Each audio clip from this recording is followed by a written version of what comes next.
Sumant Kathpalia joins us now, Managing Director and CEO with IndusInd Bank. Mr. Kathpalia, good morning. Thank you for joining us. Mr. Kathpalia, let me first start with the big picture. And the big picture is that credit growth now seems to be coming back. I was looking at latest data. The growth now is in double digit. There is a year-on-year and a sequential improvement. Do you think the trend is only going to extend itself, or this is one of what we got in terms of the last credit growth number? Thank you and good morning. If you look at us and what we are seeing in our portfolios, I think the growth is coming back very strongly. When we talk to OEMs, specifically the vehicle side of the business, the commercial vehicle side, we find that there is huge buoyancy on the commercial vehicle side, and that's coming after 3 years of decline. So if you look at commercial vehicles, the peak commercial vehicles, medium and heavy side was about 320 to 330,000 vehicles. We were down to about 120, 130 last year, and prior years we were down to about 220 to 230. We believe that the cycle has turned. If you look at April and May, we've seen huge buoyancy in that sales. And if you talk to the OEMs, and we've had discussions, they're also feeling the same. And I think the demand is back on the vehicle side of the business. Even tractors, which had a little bit of a slowdown in the month of March, February and March, have come back very strongly in the month of April and May and are looking good. Scooters are coming up. Used car sales have gone up. I think the car industry is doing well. So I think all around there's buoyancy. If you go into the deep rural sector of the country, which is the microfinance, I think the demand remains. And I think the demand is very, very good out there. Yes, 45 days, there were no disbursements, but I think the demand is very much there, and it is for us to capture that market. On the consumer side, credit card spends have never been so good. I think the credit card spends continue, though the revolving rates are very low right now, but I think the credit card spends continue. And in the SME and the MSME side, there is enough demand to cater to the market. Large corporates, we are seeing green shoots, and I think they are specifically in specific industries, which we are seeing, specifically in the cement industry, in the steel industry, we are seeing some green shoots. But I think the public Capex cycle will lead to the private Capex cycle. I'm just going to put some numbers out for the benefit of our viewers, Mr. Kathpalia. Between FY16 to FY19, the loan growth of IndusInd Bank was about 29%. FY19 to FY22, it was 7.8%. So it was way above industry average 5 years before. Now it is way below industry average if I look at last 3 years. Between FY23 to FY25, I'm looking at the next 3 years to understand the trend. Will you grow higher than the industry average?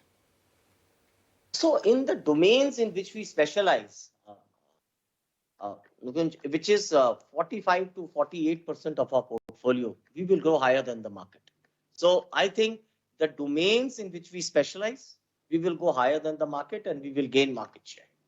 In the consumer side, you will see us growing higher than the market, which is the non-vehicle assets. In the MSME and the SME side, because we want to become big, we will grow higher. In the large corporate, we will go in line with the market or maybe a bit higher than the market.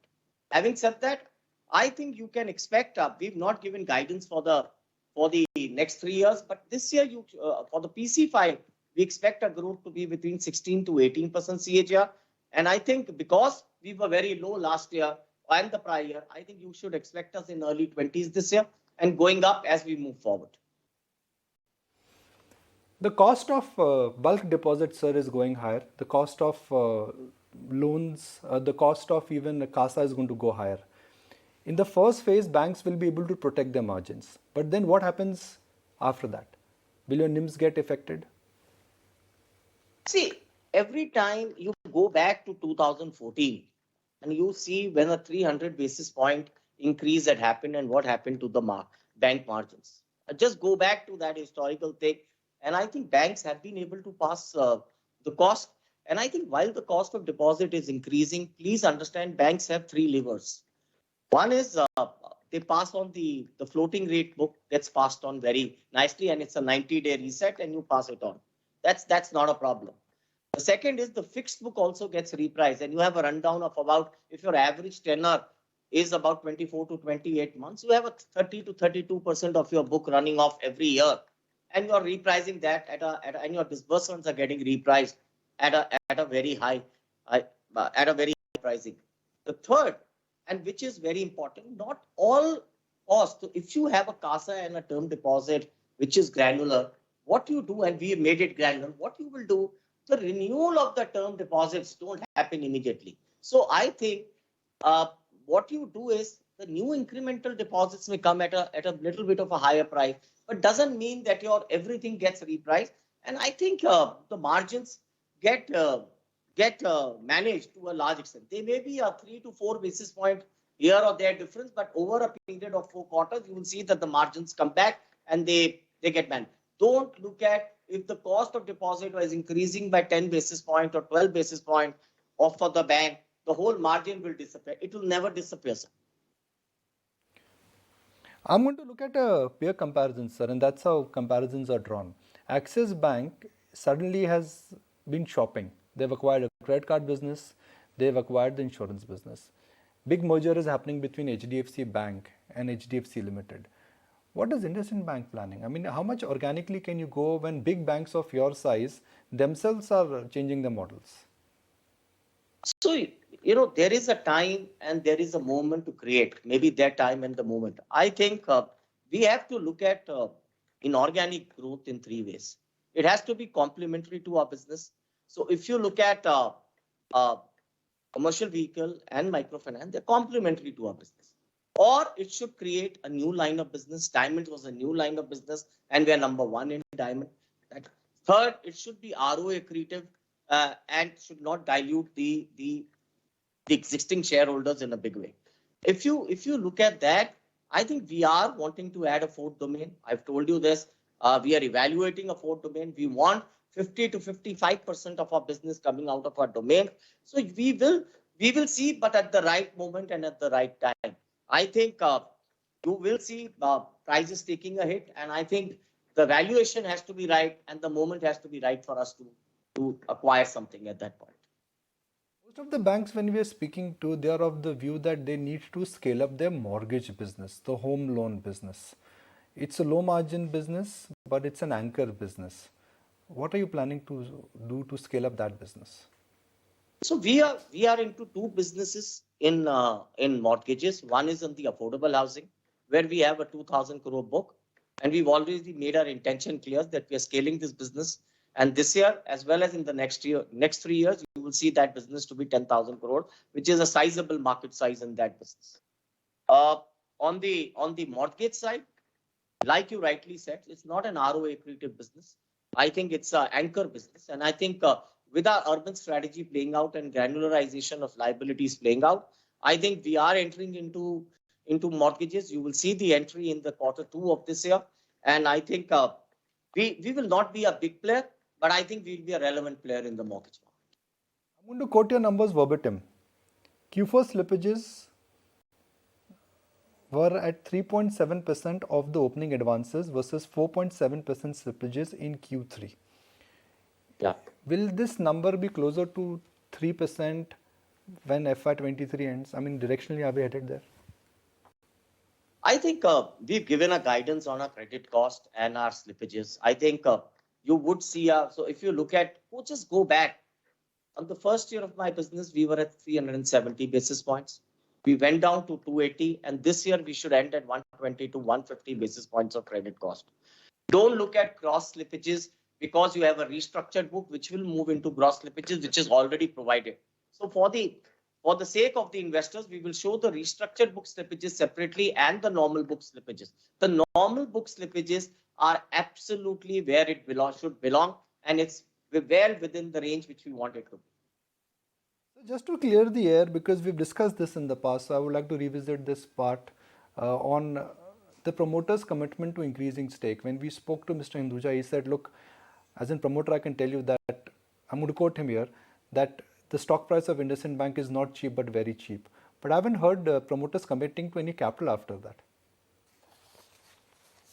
See, we've always said that the promoter will put in the capital, and that's IHL, not Mr. Hinduja, IHL. And they will put in capital as and when the bank needs the capital.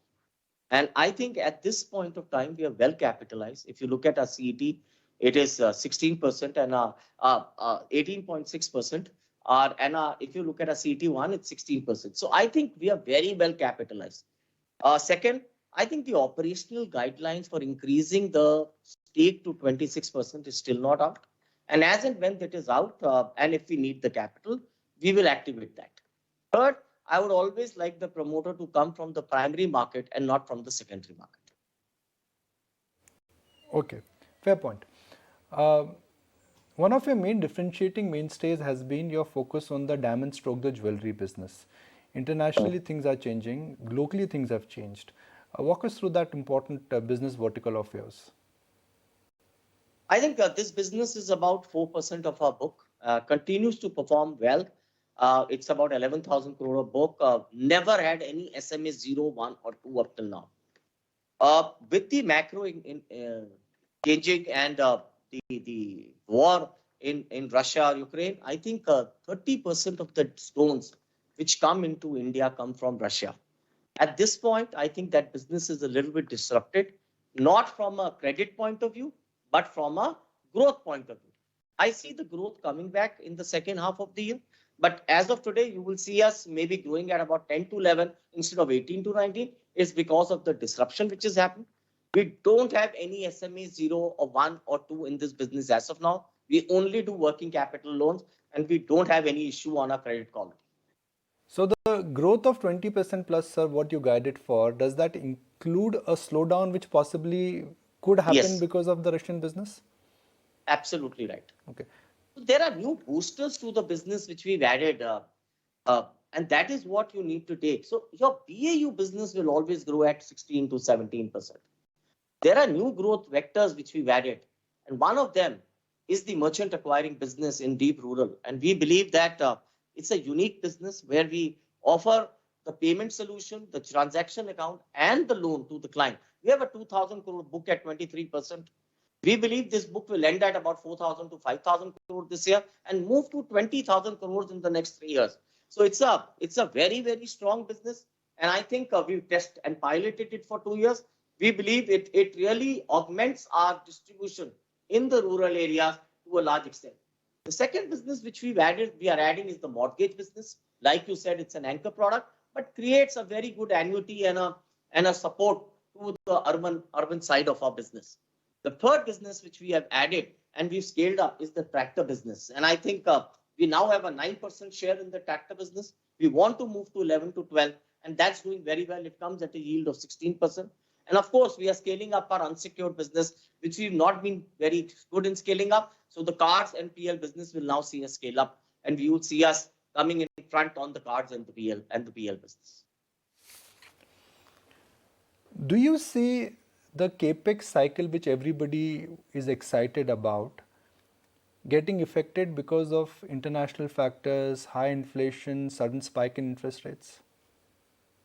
I think, while the country is not isolated, but I think if you look at what the finance minister and the governor said, they have a twin objective.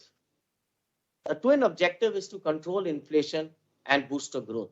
And in my opinion, the Capex cycle will not get affected. It may get delayed by maybe 1 or 2 months, but I don't think at any point of time the growth of this country will get affected because of inflation or because of external factors as of now. The Capex cycle will not get affected. So do you see requirement for both term loan and working capital coming back and increasing? It's come back. I think you are also yourself talking about a double-digit growth, and I think you look at May data, you look at May was better than April, and June will be better than May. And I think the demand for term loans as well as the demand for working capital is very robust, specifically in the mid and the MSME segment. Okay, I'm going to take the clock back, sir, and talk about IndusInd Bank pre-ILNFS, 4-time price to book, currently just sitting at 1-time price to book. There were challenges which you openly admitted, and there were challenges which you managed to navigate through also. So great work's been done on balance sheet repair. But the market is just not ready to recognize the good work you've done. And I wonder why. It's about getting consistency in your execution over a period of time and getting your financial metrics above a certain benchmark hurdle. So I think please understand, if you look at the quarter four results, we were 1.51% ROA, where the banks which are sitting at 2%, and there were smaller banks which are doing 2.2, 2.3%. I think the bank has to gradually, continuously show an improvement and say the credit cost coming down. So vectors you have to look for is the ROA. Is the ROA moving in the right direction? The credit cost, is it moving in the right direction? We're coming from a high credit cycle and we are now going into a low credit cycle and a normalized cycle.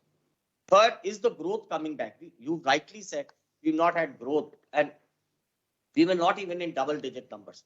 I think the growth, if it goes above 20%, we will start seeing the value enough. And I think the fourth is, I think no more of bad news. I think that also affected our business. We've been in the news for all the wrong reasons.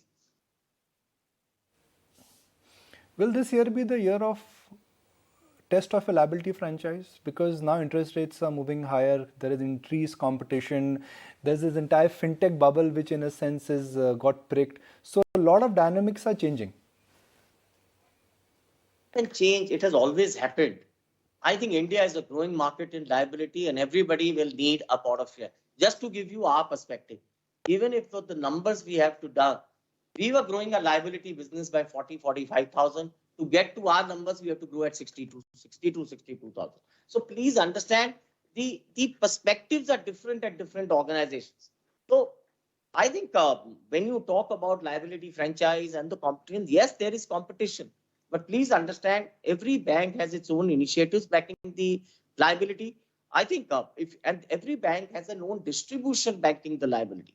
For example, if you look at us, we are not a big player in the metro market. In the Bombay, Calcutta, yes, we are there, we are relevant. But if you go into the home markets, which are 18 home markets for us, we have more than a 4% market share of liabilities, where we would only be less than 1% in the metro market. So I think every bank has a very different strategy to mobilize liabilities. And I think the quantum of liability which it has to mobilize is a percentage of what it's wanting to do in its business. So I think I don't think this is such a big issue. I think because some banks are merging and some banks are getting aggressive. Every bank was always aggressive in the retail granularization. It's not new. Yeah, some banks may have to garner more. Doesn't mean the other banks will get left out. So I think the market is big enough to accept everything. Yes. I have just two quick follow-up questions for you. We are just in the first phase of interest rate increase. At what juncture do you think the interest rate increase could potentially be challenging NPAs again? How far are we away from that? So I think we have to watch the inflation, because I think the inflation mandate is strong. We have to watch the external markets and the macro across the world as to how it's playing out. And I think that will decide what should happen. I think the market has already built in another 50 to 75 basis points of interest rate hikes. I think beyond that, you have to see, and if the fuel price continues to rise and the inflation is not under control, then I think there will be different measures at that point of time. And I think the government as well as the regulator has always acted in the best interest of the country as well as the financial institutions and clients. So I think we will have a very good outcome. You know, during COVID, when it came, everybody said the whole thing will collapse. It did not collapse, because the policies and the framework which was defined was very, very acceptable and was very forward looking to a large extent, and it supported the banks as well as the clients. I think we don't have to jump to conclusions. I think we have to wait and watch what is happening in the world as well as in our country. And I think the government as well as the regulator will take the right calls. Appreciate your time. You've been very considerate with your time, and you've always accommodated our interview request despite your tight schedule. So thank you very much for joining us, and I really hope that very soon we come out and say that IndusInd Bank, both in terms of valuation and in terms of the shareholding presence coming back from investors, has regained its mojo. So thank you very much. Thank you so much. Thank you for your